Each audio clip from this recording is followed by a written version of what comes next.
ಮೀನರಾಶಿ ಬಗ್ಗೆ ಏನು ಹೇಳ್ತೀರ? ಮೀನರಾಶಿಗೆ ಬಂದಿದ್ದೀರಾ, ಮೀನರಾಶಿಗೆ ಏನೆಲ್ಲ ಯೋಗ ಇದೆ? ಯಾಕಂದರೆ ಸೂರ್ಯ ಬುಧ ಶುಕ್ರ ಎಲ್ಲ ಲಾಭದಲ್ಲಿ ಉಚ್ಚ ಸ್ಥಾನದಲ್ಲಿದ್ದಾರೆ. ಭಾಗ್ಯಾಧಿಪತಿ ಕುಟುಂಬ ಸ್ಥಾನಾಧಿಪತಿ ಉಚ್ಚ ಸ್ಥಾನದಲ್ಲಿ, ಲಗ್ನದಲ್ಲಿ ಶನಿ ಇದು, ಸುಖ ಸ್ಥಾನದಲ್ಲಿ ಗುರು ಮತ್ತು ಚಂದ್ರ ಗಜಕೇಶ್ ಯೋಗಗಳಿದ್ದಾವೆ. ಇದು ಭಾಳ ಜೋರಾಗಿ ಹಾಕಿರ 500 ವರ್ಷಕ್ಕೆ ಬರೋಂಥ ಯೋಗವನ್ನು ಸಿಕ್ಕಾಪಟ್ಟೆ ಲಕ್ಕನ್ನು ನೀವು ಇದೆ ಅಂತ ಹೇಳ್ತೀರಾ. ಈ ಲಕ್ ಹೇಗೆ ಬರುತ್ತೆ ಮೇಡಮ್? ನಿಮ್ಮ ಬಾಯಿ ನೋಡಿ, ಮೀನರಾಶಿ ಅಂತ ಬಂದಾಗ ಮೀನರಾಶಿಯಲ್ಲಿ ಶನಿ ಇರೋದ್ರಿಂದ ಎಲ್ಲೋ ಸ್ವಲ್ಪ ಕೆಲಸ ಕಾರ್ಯಗಳು ಅಡೆತಡೆ ಆಗ್ತಾ ಇದ್ದಾವೆ.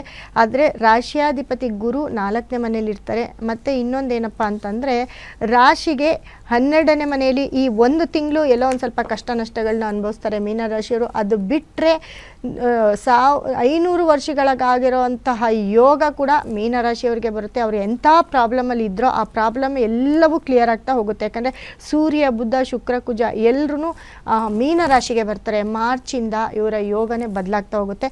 ಅಲ್ಲಿಂದ ಟಿಲ್ ಗ್ರಹಗಳೆಲ್ಲ ಬದಲಾಗ್ತಾ ಹೋಗ್ತಾಗ ಎಲ್ಲ ಕಡೆಯಿಂದ ಇವರಿಗೆ ಲಾಭ ಸ್ಥಾನಕ್ಕೆ ಬರ್ತವೆ. ಹಾಗಾಗಿ ಇವರು ಗುರು ಶುಕ್ರ ಸೂರ್ಯ ಬುಧ ಎಲ್ಲರೂ ಕೂಡ ಇವ್ರಿಗೆ ಫೇವರ್ ಆಗಿರ್ತಾರೆ.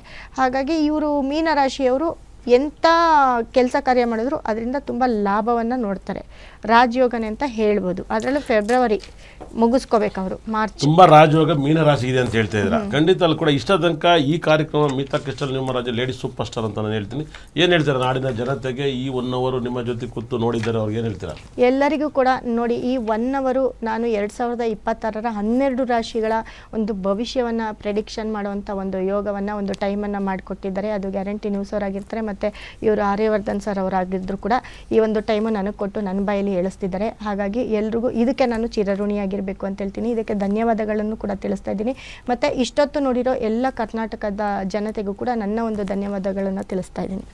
ಇಷ್ಟ ತನಕ ಈ ಒಂದು ಗ್ಯಾರಂಟಿಯಲ್ಲಿ 12 ರಾಶಿ ಬಗ್ಗೆ ಜನವರಿ ತಿಂಗಳು ಫೆಬ್ರವರಿ ಮಾರ್ಚ್ ಬಗ್ಗೆ ತಿಳಿಸ್ಕೊಟ್ಟಿದ್ದು. ಇಷ್ಟ ತನಕ ಈ ಕಾರ್ಯಕ್ರಮ ಮಿಸ್ ಮಾಡ್ದಲೇ ನಿಮ್ಮ ಯೂಟ್ಯೂಬ್ ನಿಮ್ಮ ಫೇಸ್ಬುಕ್ಕಲ್ಲಿ ರಿಪೀಟ್ ಆಗಿ ನೋಡಿ. ಖಂಡಿತ ಕೂಡ ಇಷ್ಟ ತನಕ ನೋಡಿದ್ರಿಗೆ ದೇವರು ಸಕಲ ಸಂಪತ್ತು ಐಶ್ವರ್ಯವನ್ನು ಕೊಟ್ಟು ಕಾಪಾಡಲಿ ಅಂತ ಹೇಳ್ತೀವಿ. 9 ಗ್ರಹಗಳು 12 ರಾಶಿ 27 ನಕ್ಷತ್ರ 31 ಡೇಟು. ಯಾರ ಅಪ್ಪನ ಮನೆ ಸೊತ್ತಲ್ಲ ಅಂತ ಹೇಳ್ತೀನಿ 100%. ಇಷ್ಟ ತನಕ ನೋಡಿದ್ರೆ ನನ್ನ ಬ್ರಹ್ಮ ನನ್ನ ಭದ್ರಕಾಳಿ ಎಲ್ಲರಿಗೂ ಸಕಲ ಸಂಪತ್ತು ಐಶ್ವರ್ಯ ಕೊಟ್ಟು ಕಾಪಾಡಲಿ ಅಂತ ಕೈ ಮುಗಿತೀನಿ.